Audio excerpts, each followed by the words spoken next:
pass a law that we know to be unconstitutional, then we have not done our jobs.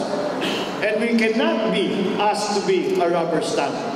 And we have to get the ideas. Kailangan natin pag-usapan at makipag-ugnay, hindi lamang sa mga nasa Bangsamoro, kung hindi nakapaligid, at for that matter, para sa kailangan sa buong bansa. Ito ay napaka-importante. Kaya naman, nagkakaroon na ng debate kung ang plebisito sa Bangsamoro ay dapat gawin sa armed areas lang, sa Muslim Mindanao lang, o sa buong bansa. Dahil apektado naman, maraming nagsasabi, apektado naman kami lahat, dapat makapagboto rin kami para may boses kami. Dahil yung ginagamit dyan, lahat ng kinukuha, inalagay dyan, ay galing sa amin. So, these are some of the problems that we have seen. And meron din yung tinatawag, siguro narinig na rin ninyo, yung tinatawag na opt-in provision. Yung opt-in provision is that you have any LGU, basta contiguous. Contiguous, nakadikit. Pero ang kanilang definition ng contiguous, kasama ang dagat. Kaya't hanggang Palawan, umabot, contiguous. Ngayon, ang sinasabi na all contiguous lands, and that includes the sea, have an option to join Bangsamoro. Anong mechanism? But with a signature or with a petition of 10% of all registered voters or a resolution by the local sanggunian, ay pwede nang magkaroon ng plebisito para papasok ang LGU doon sa Bangsamoro government.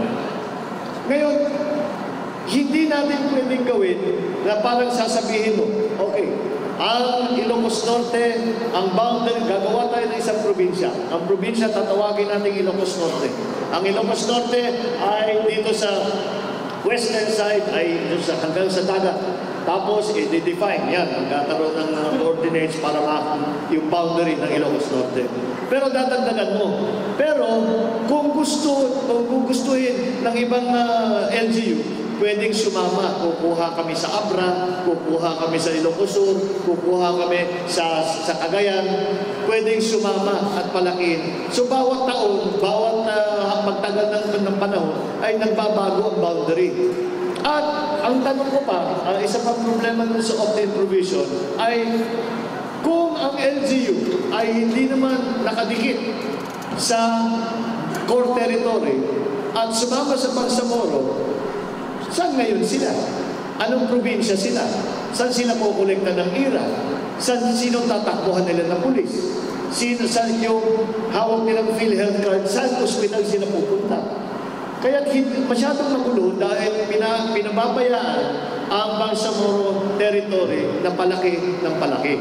Dahil kung hindi tumagat, ang kinakatakutan na ng lahat ay pagkatagal ng panahon, baka yung buong Mindanao na ay kasama na sa Bangsamoro territory. Ang Kristiyano, anong mangyayari sa mga Kristiyano? Anong mangyayari sa hindi Bangsamoro people? Malaking tanong yan na hanggang ngayon, hindi pa kami makakuha ng sagot. Kaya marami sa mga provision dito sa Bangsamoro Basic Law ay hindi lang sa tutol kami sa kanilang prinsipyo, hindi lang na tinututulan dahil ito ay unconstitutional. Kuminsan ay kailangan lang liwanagin. Dahil hindi maliwanag ang mga proseso, hindi maliwanag ang mga mekanismo para sa checks and balances, at kailangan natin intindihin kung ano ba talaga ang power sharing. Sino ba ang namumuno? Ang national government ba o ang Bangsamoro government?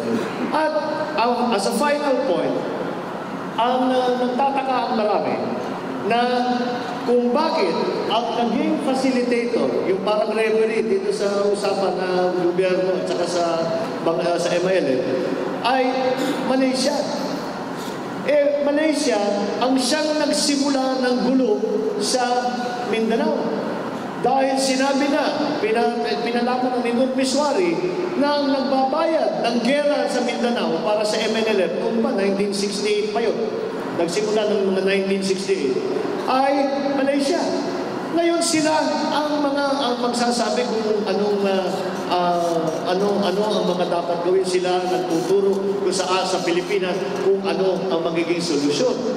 Kaya nagtatakang lahat, bakit ito, halimbawa, yung Bangsamoro government, parliamentary and ministerial.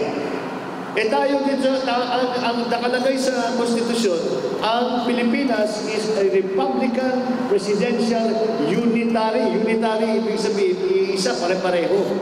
Paano natin sasaksakan ng parliamentary? Kaya nagdidebate hanggang ngayon ang mga constitutionalists, ang mga abogado. Pero, nagtataka kami lahat, kasi kung titignan mo yung struktura na pinopropose nila para sa Bangsamoro government, ay eksakto doon sa mga federation sa Malaysia. Meron din silang parliamentary, meron din silang chief minister, ginayang eksakto sa Malaysia. Siyempre yung iba naiisip, baka ibig sabihin nito, ihiwalay talaga nila sa Pilipinas at baka sumama na sa Malaysia. Palagay ko hindi naman. Pero kaya naman nung tinanong ko, si Chairman Iqbal, na alias pala ang pangalan, hindi pala si Iqbal ang pangalan na kundi Abbas. Pero sinabi namin kay Chairman Iqbal, kasi sa organic law ng ARM, may nakalagay doon, we will pledge allegiance to the Republic of the Philippines. We will continue to be citizens of the Republic of the Philippines, and the ARM will not be used to secede from the Philippines. May nakalagay na provision na gano'n. Sa Bangsamoro basic law nawala. Sabi namin, bakit nawala? May balak pa kayong humiwalay? Hindi naman daw. Kung gano'n ay ibalik natin. Hindi. Bakit? Anong problema? Kung wala naman kayong balak na hiwalay ang Bangsamoro, ba't di natin ilagay yung provision na yun? Kanila, dahil kailangan pagkatiwalaan nyo kami. You have to trust us. It is an insult that you are not trusting us and you have to put that assurance in the law. Kako sa kanila, we trust you.